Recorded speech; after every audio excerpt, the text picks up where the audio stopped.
She invited her poor driver just to humiliate him. His arrival changed everything. Hello everyone, before we begin today's video, I need your help. We've noticed that the channel is losing traction, and subscribing is one of the best ways you can help us. It's quick, free, and allows us to continue bringing you great content. Your support means everything. Let's keep this channel growing collectively. Where are you watching from? Drop your city or country in the comments below. Thank you very much. Now, let's get back to the story. You can't be serious. The words rang out, sharp and amused, cutting through the music like glass tapping crystal. The red carpet gala was in full bloom, camera flashes popping like distant lightning, champagne flutes clinking, laughter floating under a canopy of golden lights. Guests lined both sides of the carpet, dressed in silk, velvet, and confidence. This was the kind of night where status walked before people did. At the center of the attention stood her, the woman who owned the room without owning the building. Wealthy. Polished. Effortlessly cruel. She smiled as she spoke, enjoying the small circle of friends leaning in closer. I invited my driver, she said, as if sharing a clever secret. Just for fun. A beat. Then laughter. Not warm laughter. The kind that carries teeth. Your driver, someone asked. Oh, this I have to see. That's wicked. She lifted her glass, pleased. Relax. It's a joke. I wanted him to experience something aspirational.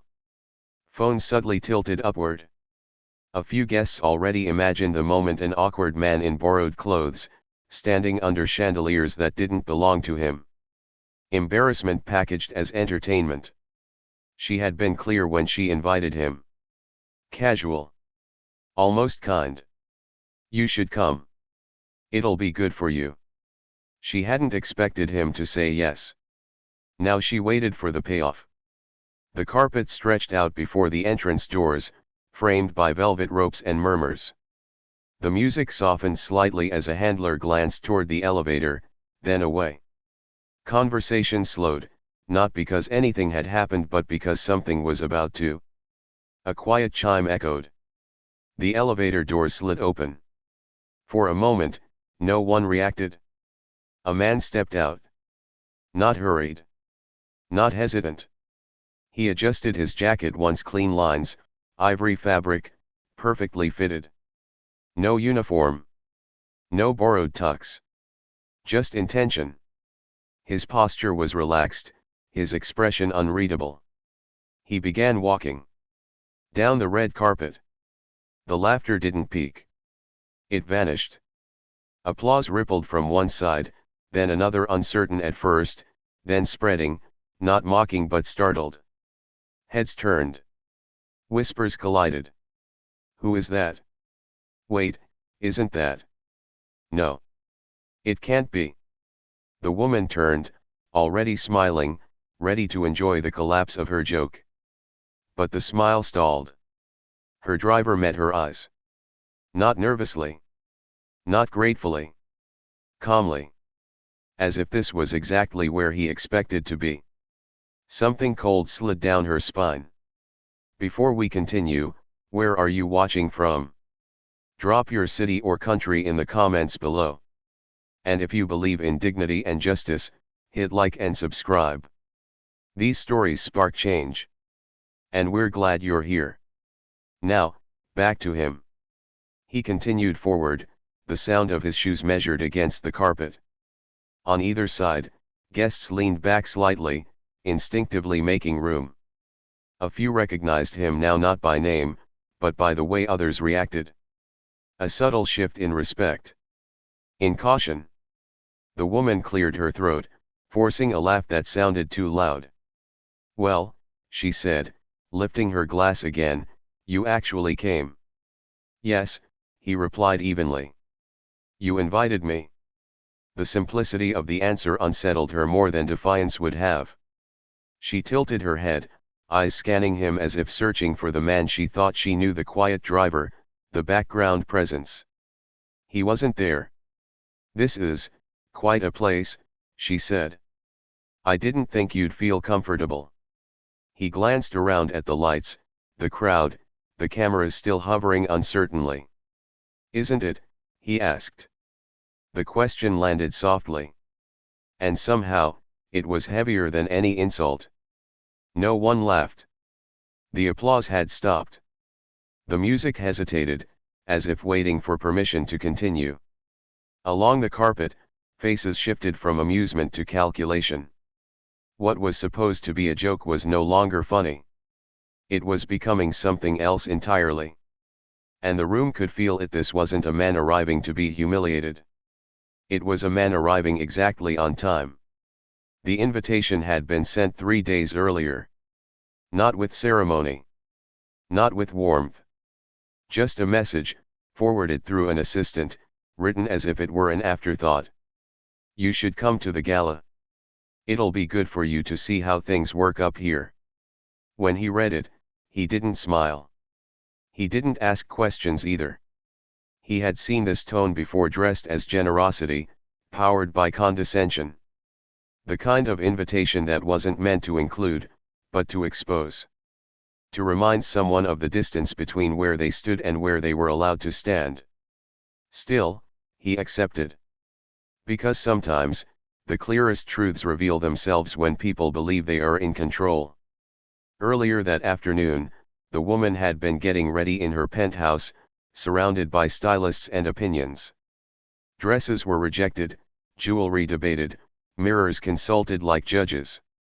She stood barefoot on imported marble, sipping champagne, rehearsing the evening in her head. Tonight mattered. The guest list was immaculate. Investors. Donors.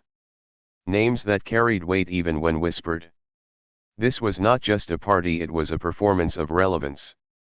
And she played the lead effortlessly. As her assistant fastened the last clasp of her gown, she laughed, scrolling through her phone. "I did something funny," she said. Her friend looked up from a silk scarf. "That's dangerous."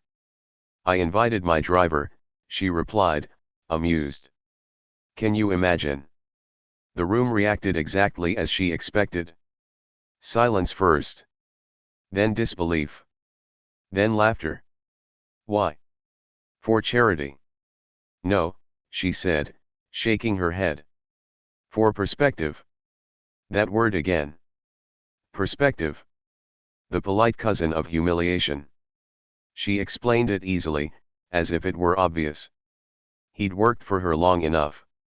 He'd seen her life from the outside, now he could step inside it for a moment. See how different it was. Feel how far away it really was. It's not cruel, she insisted. It's educational.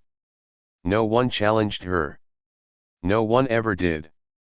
In her mind, he was still exactly what she'd always assumed, a man who drove quietly, nodded politely, and stayed in his place. She didn't know where he lived. She didn't know what he did when he wasn't behind the wheel. She had never asked.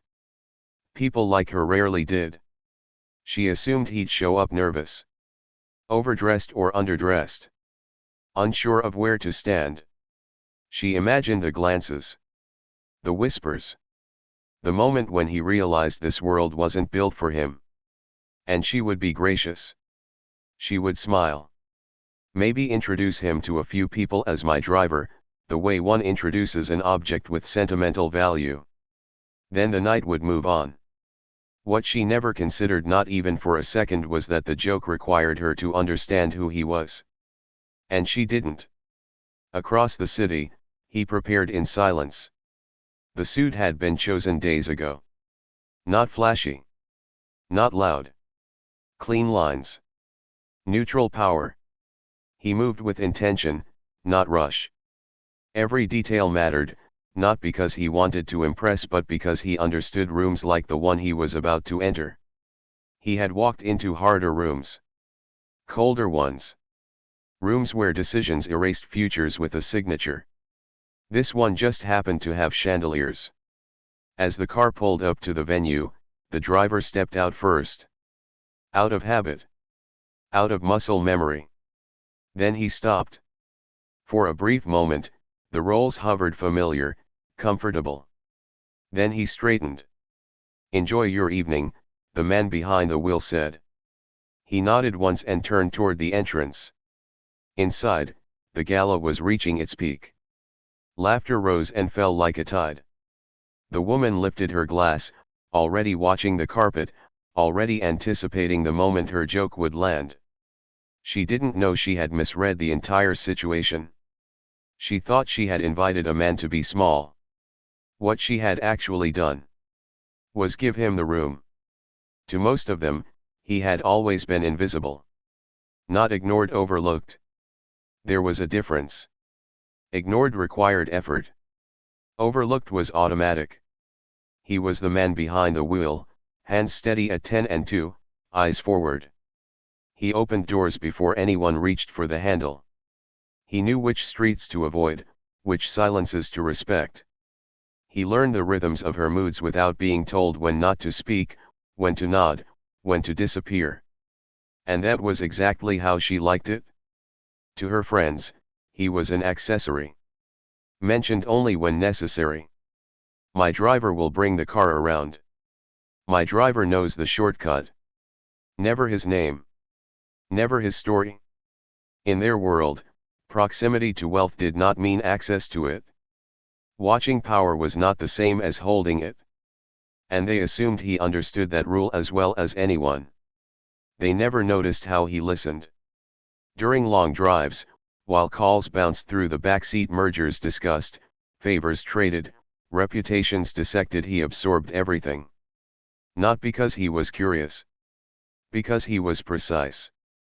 People forgot themselves in cars. They spoke freely, assuming the man driving was part of the machinery. An extension of the vehicle. Paid to forget what he heard the moment the engine stopped. They were wrong. He noticed patterns. Names that made people tense. Numbers that caused pauses. He learned who spoke with authority and who borrowed it. He recognized desperation dressed as confidence long before others did. And still, he said nothing. Silence was his advantage. She mistook that silence for limitation. In her mind, he was a man grateful for proximity. Someone who measured success by how close he sat to the front door of rooms he would never enter. She imagined his life small, contained, predictable. She assumed that if she ever stopped calling, he would vanish. What she didn't understand was that he had chosen that seat behind the wheel. Not out of need but out of strategy. There were years she knew nothing about. Years before the car. Before the schedule. Before her name ever appeared on his phone. Years where he learned what power looked like without ornament. Where deals were decided in rooms with no windows and no applause. Where mistakes cost people everything, and restraint saved more than bravado ever could. He had learned early that visibility was expensive. And that anonymity was freedom. So when she invited him carelessly, smugly to step into her world, she believed she was granting him something rare. A glimpse upward. A lesson in scale.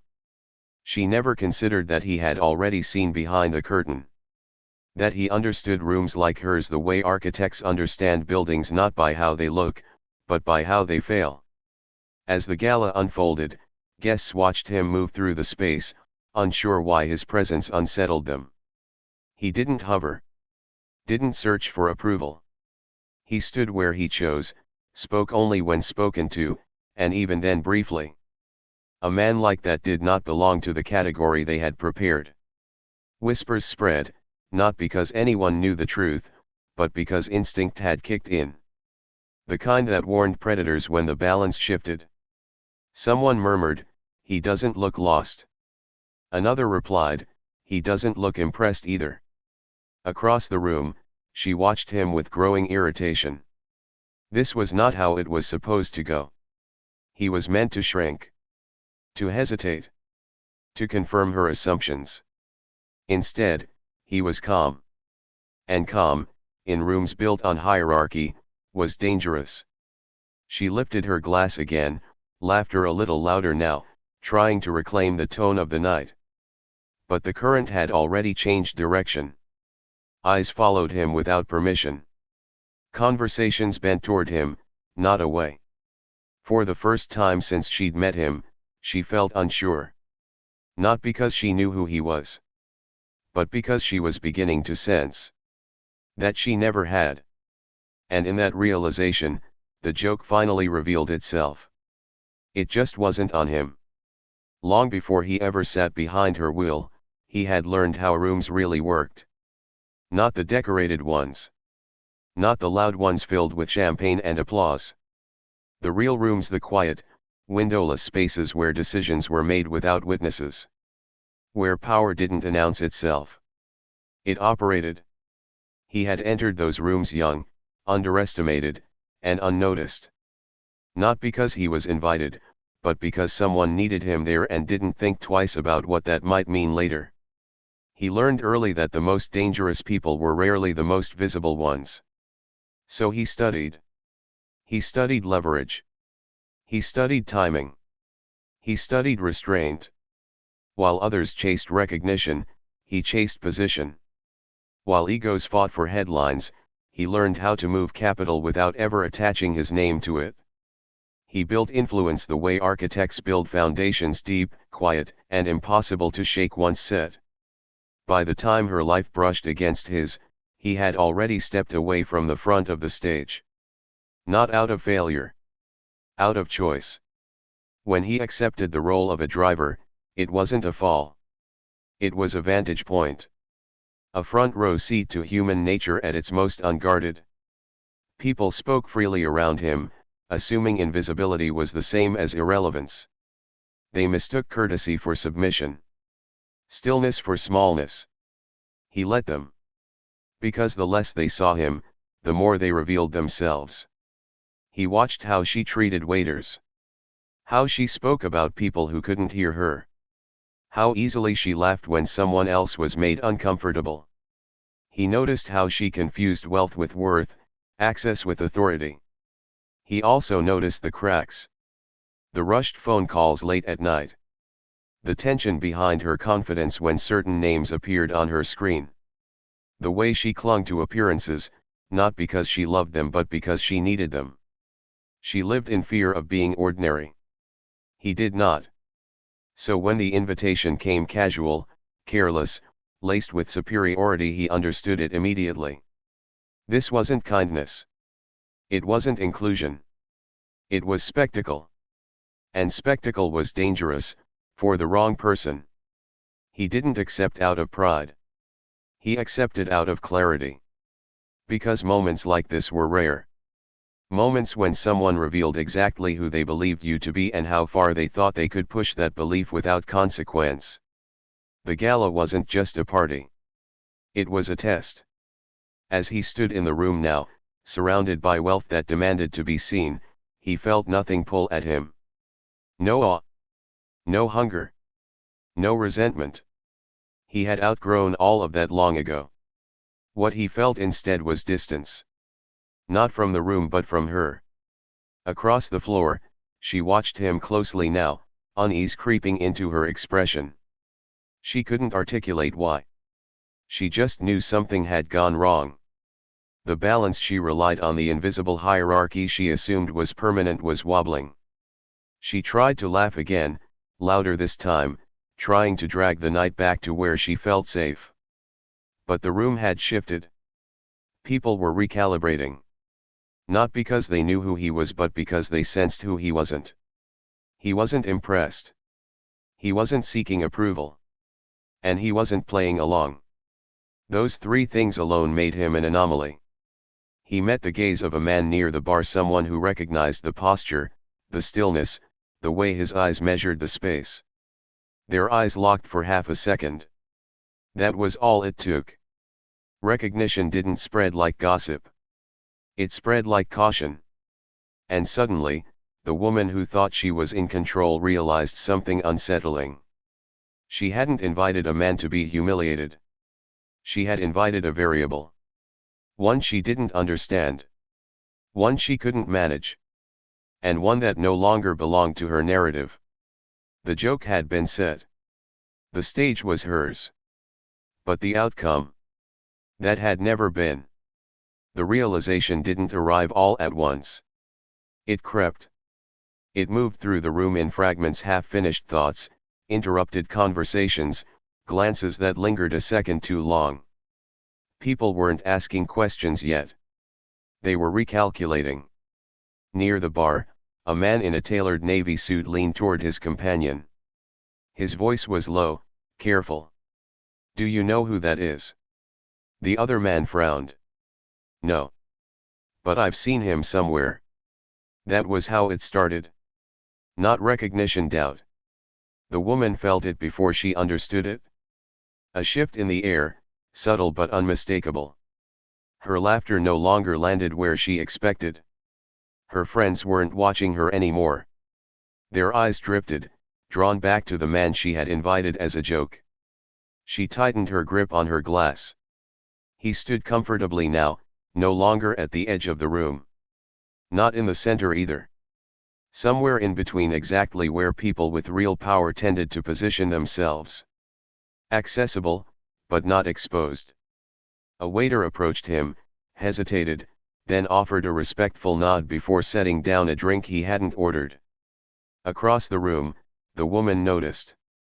Her smile stiffened. That wasn't part of the plan. She took a step closer, lowering her voice as if familiarity could reassert control. "You're very popular all of a sudden," she said lightly. He met her gaze without hostility. Without warmth either. "People are curious," he replied. "About what?" she almost asked. But the question caught in her throat. Because the answer, whatever it was, no longer felt safe. Nearby, a woman in diamonds whispered to her husband. "That's not staff energy." He nodded slowly. "No. It's not." The crowd began to part in small ways. Chairs angled differently. Bodies turned. Not toward the woman who had orchestrated the night, but toward the man who hadn't tried to. Someone else murmured, "He's walking like he belongs here." Another voice answered, quieter, "He's walking like he owns the place." That one reached her. Her chest tightened. She scanned the room, searching for reassurance.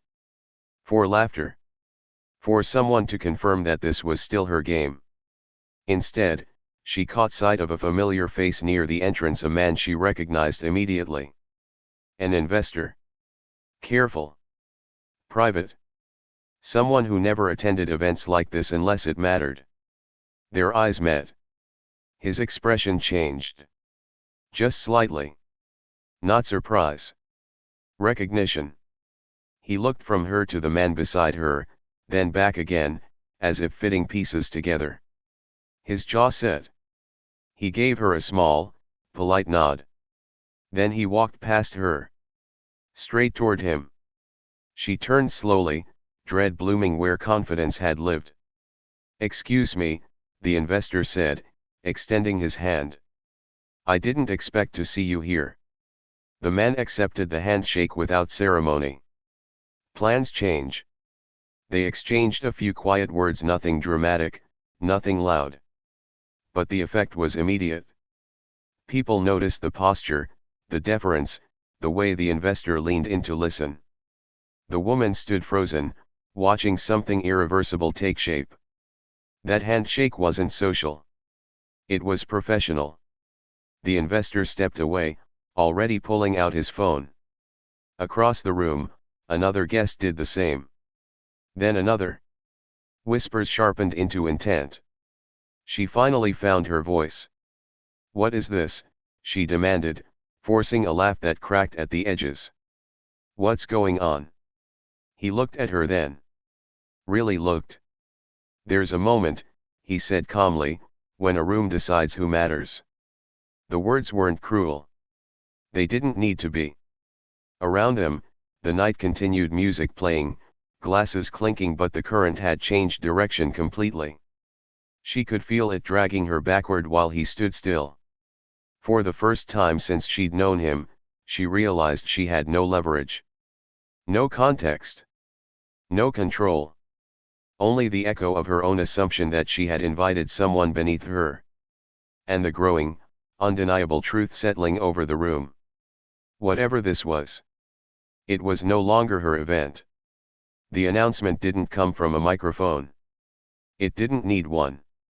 It arrived the way real power always did, quietly, through recognition. A woman near the stage checked her phone and frowned. She refreshed the screen once. Then again. Her expression shifted from confusion to something sharper. She looked up, scanning the room until her eyes landed on him. She whispered to the man beside her. He stiffened. Across the floor, another guest's phone vibrated. Then another. The low hum of the room changed pitch, not louder, just tighter. Focused.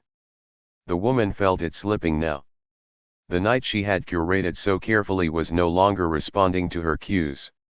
Conversations no longer paused when she spoke. Eyes no longer followed her movements. They followed him. Someone near the back said his name out loud.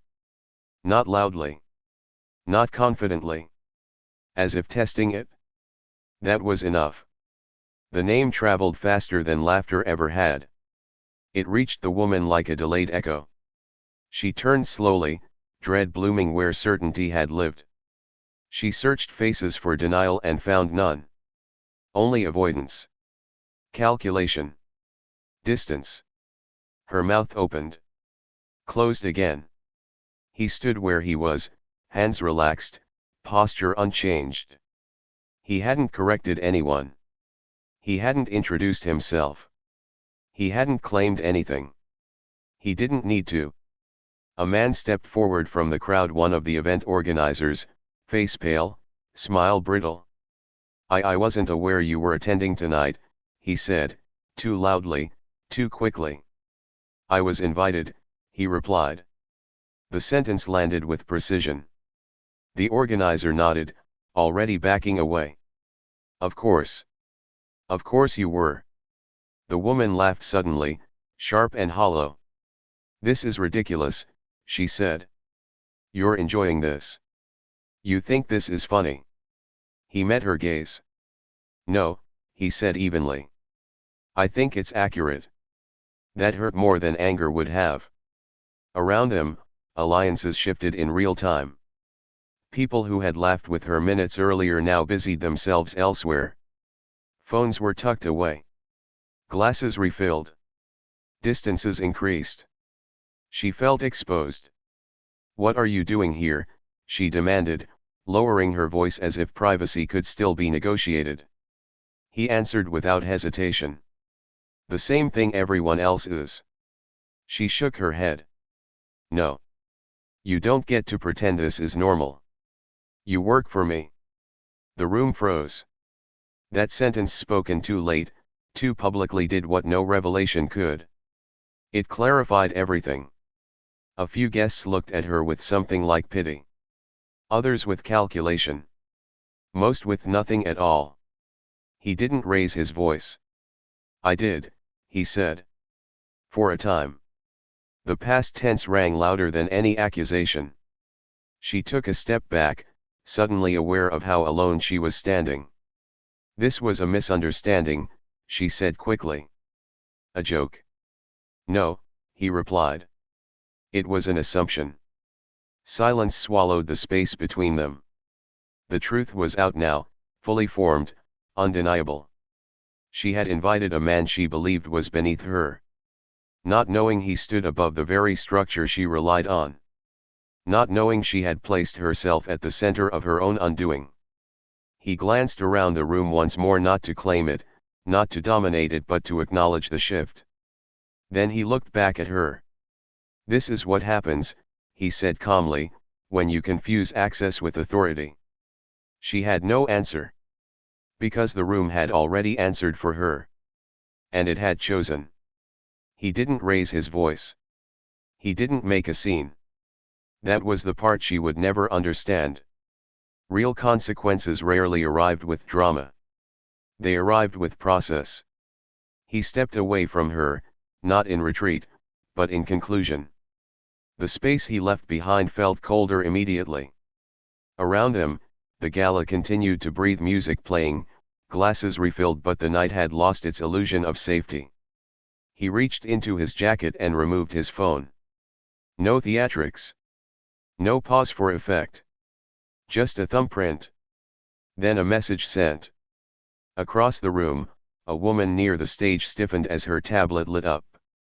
She scanned the screen once, then again, her posture tightening. She leaned toward another organizer, whispering urgently. His face drained of color. The ripple moved outward. A donor frowned at his phone. An assistant stepped away from a conversation, suddenly pale. A man near the bar stopped mid-sip. The woman watched all of it unfold, heart racing, trying to track a pattern that refused to present itself. "What did you do?" she asked, forcing steadiness into her voice. He didn't answer immediately. He was watching the room not for reaction, but for confirmation. The same way he always did. Waiting for systems to respond. Then he spoke. Quiet. Precise. "I withdrew my support." Her laugh came out brittle. "Your support?" she scoffed. "You don't." She stopped. Because she finally saw it. The organizer approached, eyes darting nervously between them. "There's been a change," he said carefully. "Some of our funding has been paused." Paused. That word carried weight. "How much?" someone asked from behind them. The organizer swallowed. "All of it." The room didn't gasp. It recalibrated. Conversations broke off mid-sentence. People moved not away from him, but away from her. Chairs shifted. Alliances loosened. The invisible architecture of the night began to collapse. She felt it in real time. "What does that mean?" she demanded. "It means," the organizer said, avoiding her eyes, "the event can't continue as planned." Her mouth opened. Closed. "This is absurd," she snapped. "You can't just." "Yes," he interrupted gently. "I can." The calm in his voice was unbearable. She turned to the people she had counted on, friends, donors, acquaintances, but none of them met her gaze. A few offered tight smiles. Others pretended to check their phones. One excused himself entirely. No one challenged him. No one defended her. Because by the time consequences arrive, decisions have already been made. She lowered her voice, panic slipping through the cracks. "You're overreacting. This was nothing. A misunderstanding." He looked at her then, not with anger, but with something worse. Clarity. "You made a decision in public," he said. "So did I." That was the difference. Her power had always relied on performance. On perception. On people agreeing to play along. His did not. Around them, staff began quietly dismantling what had taken weeks to build. Lights dimmed. Music softened. The night began to fold in on itself. And she stood at the center of it, finally understanding what she had lost. Not money. Not reputation. Control. Because the most devastating consequences aren't loud. They're orderly. And they don't ask permission. The room didn't erupt. It emptied. Not all at once, slowly, politely, with the kind of restraint reserved for situations no one wanted to be associated with. People found excuses. Phone calls that suddenly couldn't wait. Early mornings. Other commitments. Smiles were exchanged, but none lingered long enough to mean anything. The woman stood where she was, watching the current pull everyone away from her. A few minutes earlier, she had been the axis. The gravity. The reason people came. Now, conversations curved around her like she wasn't there at all. Not ignored, avoided. As if proximity itself carried risk. She tried to speak to someone she'd known for years. A donor. A friend. A woman who had laughed at her jokes and borrowed her influence when it suited her. "Did you hear what just happened?" she asked, voice tight. The woman offered a sympathetic smile that didn't reach her eyes. "I'm sure it'll sort itself out," she said, and then stepped away. That was the pattern. No confrontation. No defense. Just distance. Across the room, staff moved with quiet efficiency, dismantling pieces of the evening as if this had always been the plan. Banners lowered. Tables cleared. Lights softened further, dimming what little spectacle remained. The woman felt something hollow open in her chest. She had lost the crowd. She scanned the room one last time, searching for him. He wasn't watching her. That, more than anything, confirmed it was over. He stood near the exit now, speaking quietly with someone she didn't recognize but instinctively knew mattered. Their conversation was brief. Professional. When it ended, the other man nodded with respect and walked away. No one looked back at her. She straightened her shoulders, pride flaring in a last, futile attempt to reassert itself. She had survived embarrassment before. This could still be salvaged. Statements could be made. Narratives shaped. She knew how to do that. She always had. But as she reached for her phone, it vibrated in her hand. A message. Then another. Then 3 more. Cancellations. Paused calls. "Let's revisit this later." Language she recognized instantly, the polite dialect of abandonment. Her fingers trembled. This wasn't a scandal. It was worse. It was exclusion.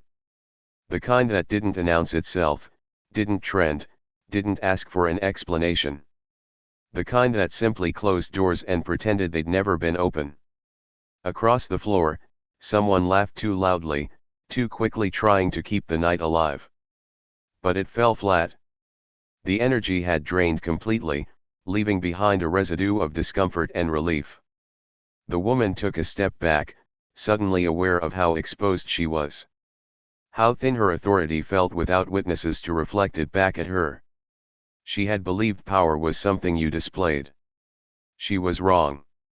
As the last guests began to leave, she caught sight of her reflection in a darkened window alone, perfectly dressed, utterly irrelevant. And in that reflection, she finally understood what she had done. She hadn't humiliated him. She had revealed herself. The gala ended not with applause or outrage, but with silence, the kind that follows a decision no one intends to revisit. And when the doors finally closed, she was still standing there. Uninvited. The night ended without a final scene. No closing speech. No curtain call. Just doors opening, then closing again. He stepped outside into the cool air, the city breathing quietly around him. The noise of the gala faded behind glass and stone, reduced to something distant and unimportant. Inside, they were still processing what had happened, replaying moments, rewriting stories, deciding what they would admit and what they would deny. None of it mattered anymore. He paused at the edge of the steps, adjusting his jacket once more. Not because it needed fixing, but because old habits died slowly. For a long time, that small motion had meant something different. It had been part of a role. That role was finished. A car pulled up smoothly to the curb. The driver stepped out and opened the door with quiet respect. No hesitation. No assumption. Just recognition. "Good evening," the driver said. He nodded and stepped inside. As the car moved away, the building behind them glowed briefly, then receded into the skyline, another structure built on appearances, already forgetting the night it failed. Inside the car, silence settled comfortably. He thought about the woman, not with satisfaction, not with anger, but with clarity. She hadn't been cruel because she was powerful. She had been cruel because she thought she was untouchable. That misunderstanding had cost her everything she valued. Power, he had learned long ago, was not loud. It didn't need witnesses. It didn't need approval. And it certainly didn't need permission from people who mistook proximity for ownership. What mattered was choice. He had chosen when to be visible. He had chosen when to be silent. And tonight, he had chosen to stop being small for someone else's comfort. The city lights streaked past the window, reflections bending and breaking across the glass. Somewhere behind him, alliances were dissolving. Invitations would stop coming. Calls would go unanswered. Not because of scandal but because relevance had shifted. That was how it always happened. He checked his phone once more. No new messages. Everything that needed to be done was already in motion. Systems responded the way they were designed to. Orderly. Final. The car turned onto a quieter street. The noise of the city softened. For the first time that night, he allowed himself a small breath, not relief, not triumph, just acknowledgement. Dignity didn't require revenge. It required boundaries. And tonight, a boundary had been drawn clean, unmistakable, and permanent. As the car disappeared into the flow of traffic, the lesson lingered behind it, unspoken but unmistakable. You can invite someone into a room to laugh at them. You can assume their place, define their worth, reduce them to a role. But you should be very careful. Because you never really know who owns the road you're standing on.